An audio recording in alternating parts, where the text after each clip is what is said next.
Welcome to A Year of War and Peace. I'm your host, Brian E. Denton. A Year of War and Peace is a daily, year-long, chapter-by-chapter reading of and meditation on Leo Tolstoy's epic novel, War and Peace.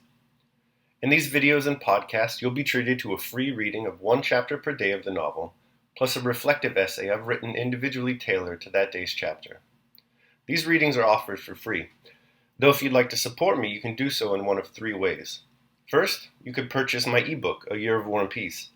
It features the entire novel, plus all of my reflective essays, and it's only $2.99 on Amazon.com. You could also become a patron at patreon.com/Brian E. Denton. If you sign up there, you'll receive a sonnet once a month, plus a link to an ebook of my collected sonnets. Finally, if you like, you can make a one-time donation to my PayPal account. The email there is brianedenton@gmail.com. You can also use that email to contact me. I'd be happy to hear from you. Your support is greatly appreciated.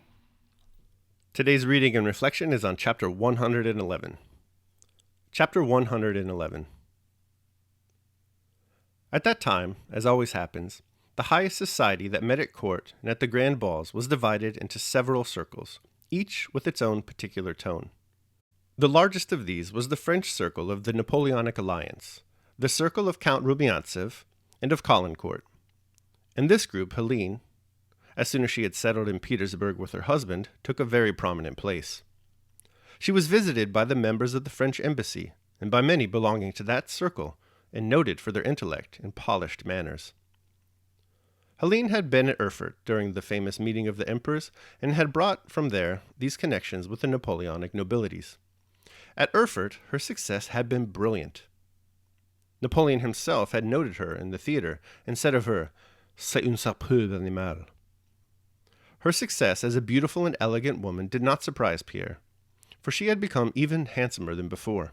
What did surprise him was that during these last 2 years his wife had succeeded in gaining the reputation of a charming woman, as beautiful as she is spiritual. The distinguished Prince de Ligne wrote her 8-page letters. Bilibin saved up his epigrams to produce them in Countess Bezúkhova's presence. To be received into the Countess Bezúkhova's salon was regarded as a diploma of intellect. Young men read books before attending Helene's evenings to have something to say in her salon, and secretaries of the embassy, and even ambassadors, confided diplomatic secrets to her, so that in a way, Helene was a power. Pierre, who knew she was very stupid, sometimes attended, with a strange feeling of perplexity and fear, her evenings and dinner parties, where politics, poetry, and philosophy were discussed. At these parties, his feelings were like those of a conjurer who always expects his trick to be found out at any moment. But whether because stupidity was just what was needed to run such a salon, or because those who were deceived found pleasure in the deception, at any rate, it remained unexposed, and Helene Bezúkhova's reputation as a lovely and clever woman became so firmly established that she could say the emptiest and stupidest things, and everybody would go into raptures over her every word, and look for a profound meaning in it, of which she herself had no conception. Pierre was just the husband needed for a brilliant society woman.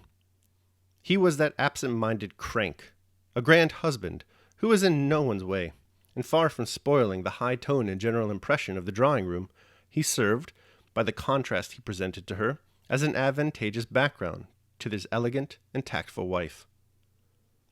Pierre, during the last 2 years, as a result of his continual absorption in abstract interest and his sincere contempt for all else, had acquired in his wife's circle, which did not interest him, the air of unconcern, indifference, and benevolence toward all, which cannot be acquired artificially, and therefore inspires involuntary respect.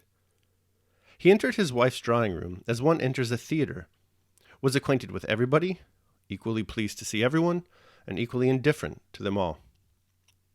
Sometimes he joined in a conversation which interested him, and regardless of whether any gentlemen of the embassy were present or not, lipsingly expressed his views, which were sometimes not at all in accord with the accepted tone of the moment. But the general opinion concerning the queer husband of the most distinguished woman in Petersburg was so well established that no one took his freaks seriously. Among the many men who frequented her house every day, Boris Drubetskoy, who had already achieved great success in the service, was the most intimate friend of the Bezukov household since Helene's return from Erfurt. Helene spoke of him as mon page, and treated him like a child. Her smile for him was the same as for everybody, but sometimes that smile made Pierre uncomfortable. Toward him, Boris behaved with a particularly dignified and sad deference. This shade of deference also disturbed Pierre. He had suffered so painfully 3 years before from the mortification to which his wife had subjected him, that he now protected himself from the danger of its reception, first by not being a husband to his wife, and secondly, by not allowing himself to suspect. No, now that she has become a blue-stocking, she has finally renounced her former infatuations, he told himself. There has never been an instance of a blue-stocking being carried away by affairs of the heart. A statement which, though gathered from an unknown source, he believed implicitly. Yet strange to say, Boris's presence in his wife's drawing room, and he was almost always there, had a physical effect upon Pierre. It constricted his limbs and destroyed the unconsciousness and freedom of his movements. What a strange antipathy, thought Pierre. Yet I used to like him very much. In the eyes of the world, Pierre was a great gentleman, the rather blind and absurd husband of a distinguished wife, a clever crank who did nothing but harmed nobody and was a first-rate, good-natured fellow. But a complex and difficult process of internal development was taking place all this time in Pierre's soul, revealing much to him, and causing him many spiritual doubts and joys.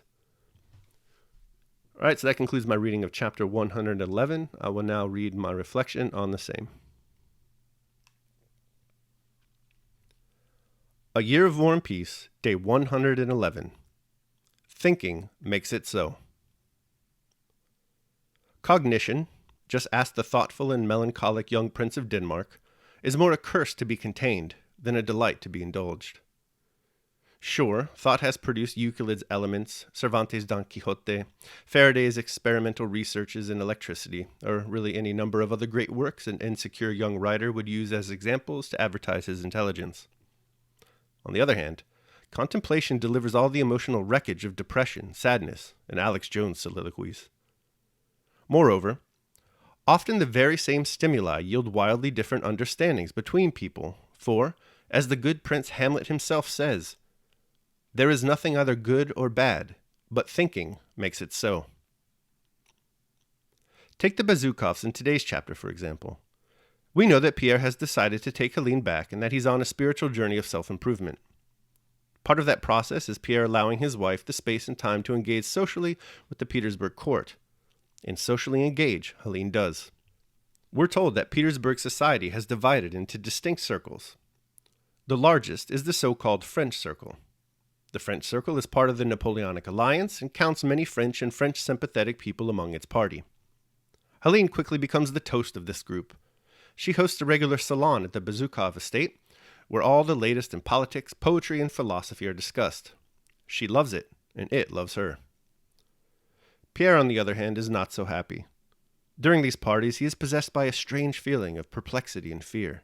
He can't understand why everyone thinks Helene is so smart when he, through close contact, understands perfectly well that she is, in fact, very stupid.